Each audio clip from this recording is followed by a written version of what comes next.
Well, Christmas is officially over today. Those 12 days of magic and mystery, of excitement with Epiphany and the baptism of Jesus are now done with. Hallmark even quit showing Christmas movies. Kids are back in school. You don't hear any Christmas songs on the radio. Life is returning back to normal. But before we get too far away from the Christmas story, I want us to talk about Jesus' baptism. Now, this may seem like kind of a strange connection to make, given that when Jesus was baptized, he was probably about 30 years old, so pretty far removed from his birth story. But in Mark's gospel, Jesus' baptism is the closest thing we get to a Christmas story. Because in Mark, there's no announcement made from angelic messengers. There's no smelly shepherds. There's no nice guys who bring perfume. There's no guiding star, and there's no baby Jesus in the whole story. And Mark, Jesus' baptism, when he shows up in those waters, is the first time that he makes his appearance in the good news. So to help us get into this story, though, a little bit, we're going to look at some Greek today, and I know that's always very exciting when we do this, but I think we can have some fun with it. But the gospel, all four of the gospels talk about Jesus' baptism. They all talk about that particular moment when Jesus comes up out of the waters of the river Jordan with water running down his face and his hair, and maybe he does that thing that people with long hair can do when their hair's wet. They kind of shake it around to get it a little bit dried off. And the heavens are opened up, and in this dramatic fashion, the Holy Spirit swoops down like a dove and lands on Jesus. Then the story tells of this booming voice that proclaims from the heavens, "You are my Son, the beloved. With you I am well pleased." In some ways, I think it would have been so great to be on the beach that morning to witness and watch all of these things that are happening. But there's a problem. We get a problem and then kind of a promise in this story. And first, the problem is that as we read this story just as Mark tells it, the Greek here is kind of pretty clear that the only one who hears and sees all of these amazing things is Jesus. As the heavens are opened up, as the Spirit comes down, this booming voice, that Jesus is the only one who understands and sees what is happening. It is as if it's this private message from a father to a son. And if you're on that beach that day, well, you simply miss the good news of who Jesus is. It's kind of an odd start to the beginning of this gospel of good news to already kind of be hiding who Jesus is going to be. There's also a promise in this passage too. And the good news comes in another little Greek word. I think this word's just so much fun because it's just so much fun to say. But now just as he was coming up out of the waters, he saw the heavens schizominiuses and the Spirit descending like a dove on him. Now, I want to illustrate kind of what this word means, but I'm going to need a little bit of audience participation. So I really just need one volunteer. You don't have to say anything or do anything, but I hope that you're good at sewing. That's going to be important.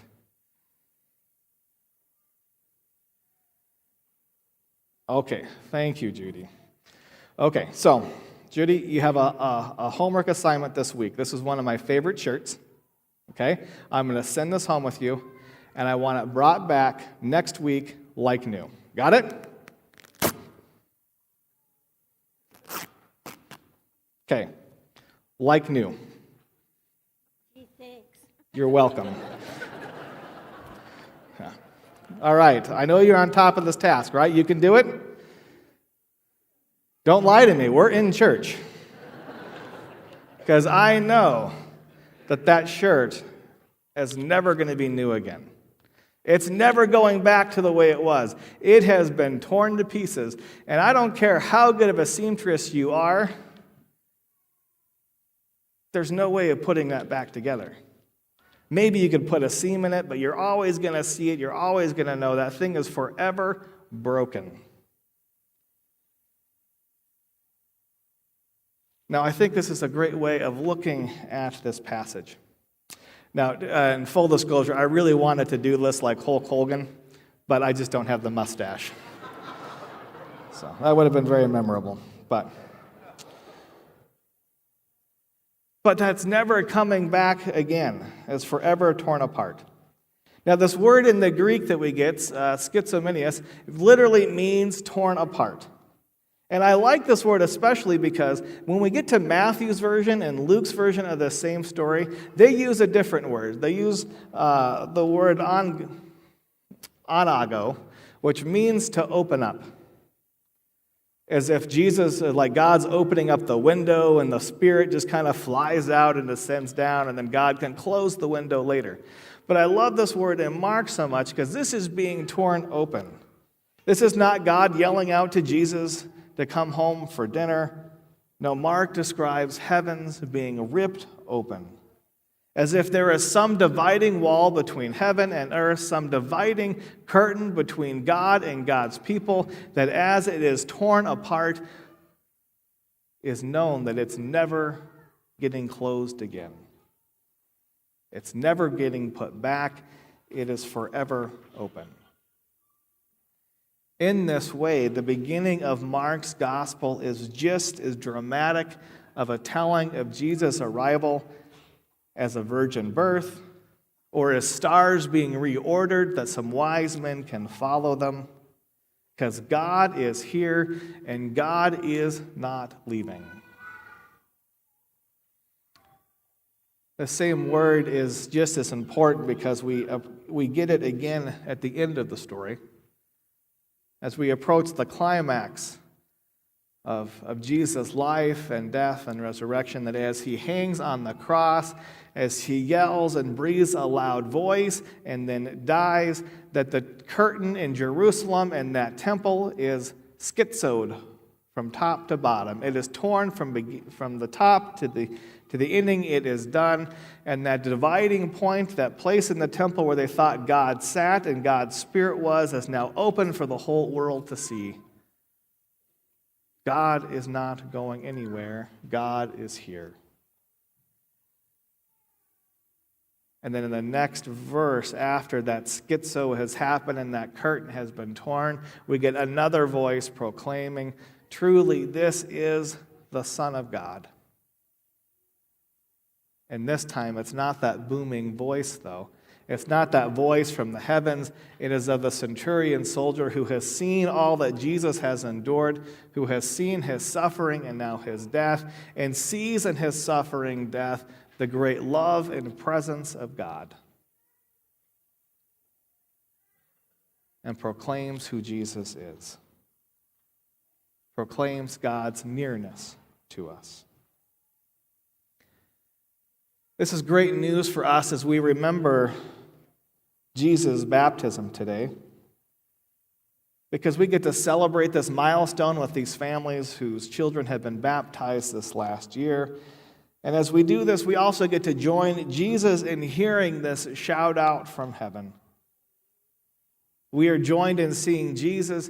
We are joined with Jesus in seeing the heavens torn apart, the Holy Spirit coming down like a dove. We celebrate in knowing that it is our hearts too that are torn apart to make room for God's Spirit to dwell within us, claiming us as God's own beloved, heirs to his kingdom. And just as we know that that fabric, that shirt, is never getting put back together, we also know that God is not leaving, that the heavens have been torn open for good, that God is here with us and cannot be separated. That God's promise to us made in the waters of baptism cannot be changed, because the heavens have been opened. God is revealed. We are changed forever, washed in waters, claimed in God's love and mercy, and declared to be God's own children. So the challenge for us then gets to be in how do we remember this act daily? remember daily the claim that God has made over us, to remember our own baptism.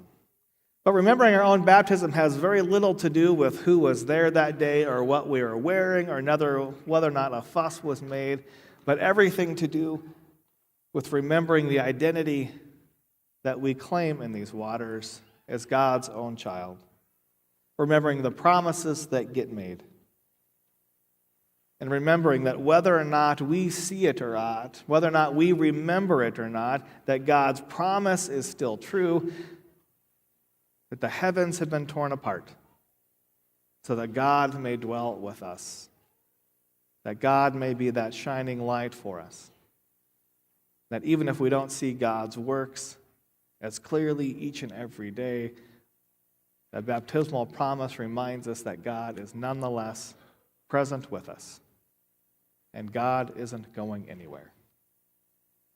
Amen.